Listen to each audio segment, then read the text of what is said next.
Now we'll see about the recess of pleura. So,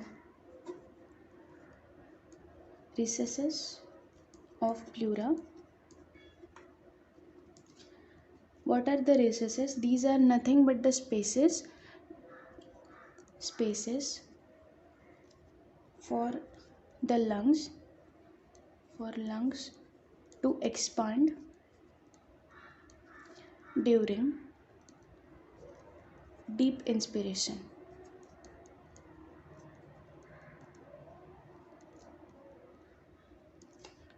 So recesses are nothing but the spaces present between the lungs and the pleura, which are present for lungs to expand during deep inspiration.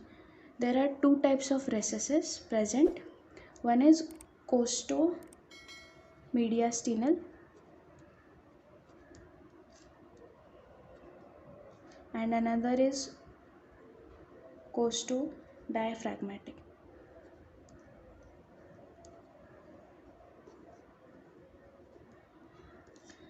Costo-mediastinal is the recess which is present anteriorly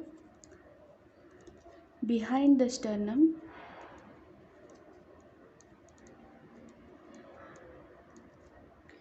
and it is present between costal and mediastinal pleura.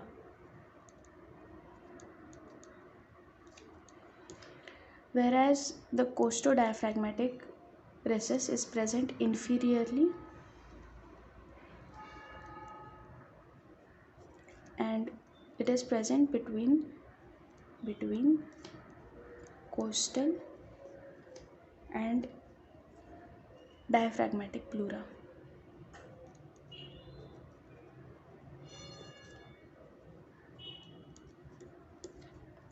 So this is about the recesses. Now we'll see the nerve supply of pleura.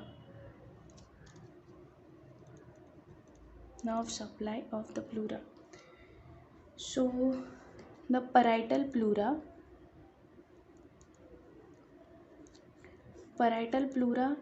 is innervated by two nerves. One is intercostal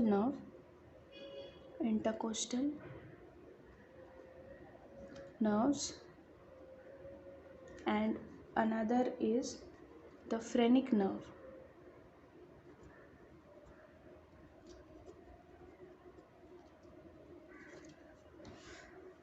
Intercostal nerve innervates costal pleura and the peripheral part of diaphragmatic pleura. Peripheral part of diaphragmatic pleura.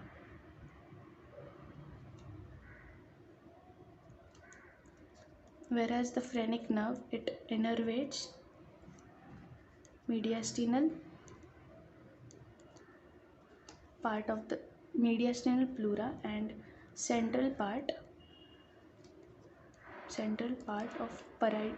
of diaphragmatic pleura.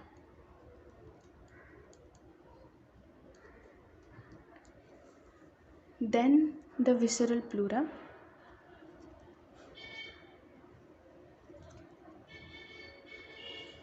Visceral pleura is innervated by autonomic nervous system.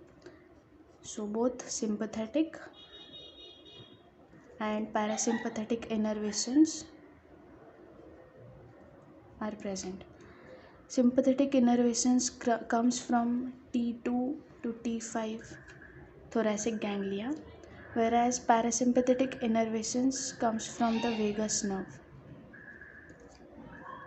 So sympathetic nervous system, what it does, it dilates bronchi,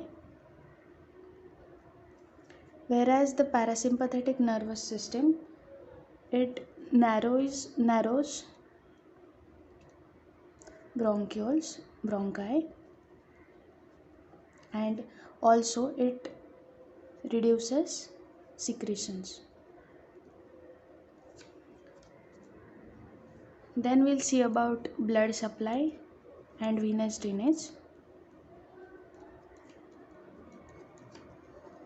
venous drainage. So pleura is nothing but the part and parcel of thoracic wall. So blood supply and venous drainage is similar to that of thoracic wall. That is, arteries supplying the pleura are intercostal arteries. Then musculophrenic arteries. Musculophrenic artery and which are the branches of internal thoracic arteries, and veins draining are azygous vein and internal thoracic vein.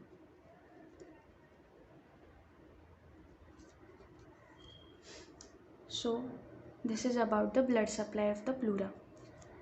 Then we'll see some applied anatomy. So aspiration of any fluid from the pleural cavity is known as paracentesis thoracis. So this is one term, paracentesis thoracis.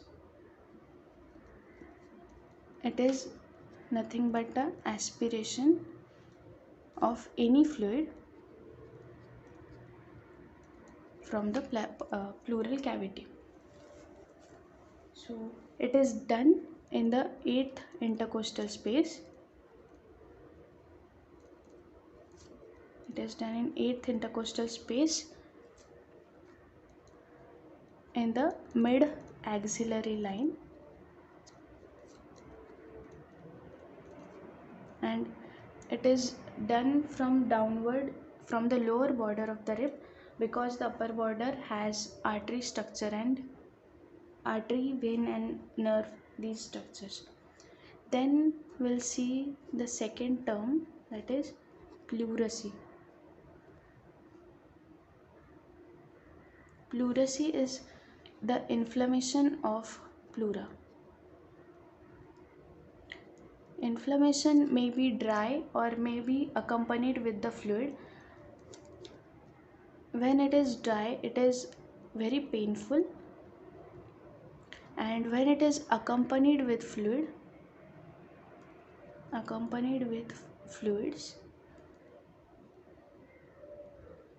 it is termed as the pleural effusion.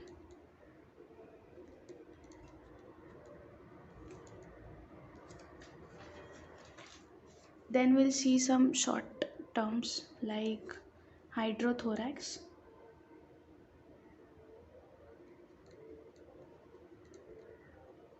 This is excess fluid present in the pleural cavity. Then hydropneumothorax.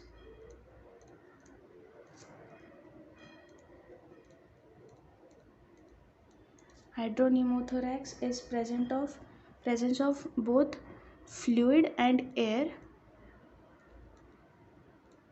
in the pleural space. Then hemothorax is presence of blood in the pleural space. And pneumothorax, it corresponds to the presence of air in the pleural space. And when the pus is present in the pleural space, this condition is empyema. So these are some applied part. One more thing is the costal and peripheral diaphragmatic pleura are innervated by intercostal nerves. Hence, irritation of these regions may cause referred pain in the intercostal nerves in abdominal wall and thoracic wall.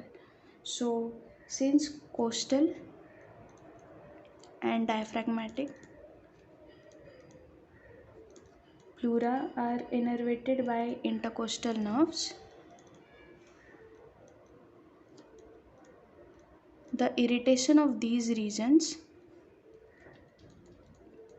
irritation of these regions may result in the referred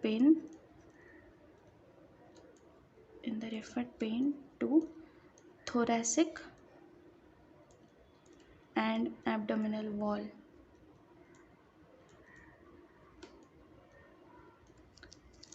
So in this way we have completed the topic of pleura. Thanks for watching.